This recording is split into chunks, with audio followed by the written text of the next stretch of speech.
Am I the asshole if I don't want to let my soon-to-be ex-wife and my child come and live with me instead of letting them go live in a women's shelter? Am I not prioritizing my child's well-being? Am I the asshole if I don't want to live with my ex-wife, even though now she will have no choice but to live in a women's shelter far from me with my son? I've, M29, met this woman, F29, 4 years ago during a trip to Africa. 2 months after meeting her, she got pregnant. I decided to take ownership of it and take my responsibilities. I paid for all the expenses, tried to build a relationship, made plans for her to come to where I live, North America, paid for her mother's funeral, went back there for the birth of my son. She already was a single mother, so I was also taking care of all expenses related to her previous child. I also married her to facilitate her entry to the country.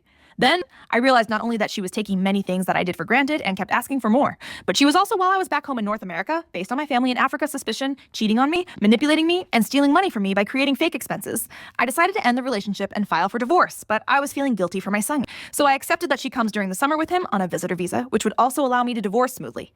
As soon as she came, she refused the divorce, attacked me physically, broke my door, and left for a few months only to file for divorce herself last November, asking for a pension for my son and her.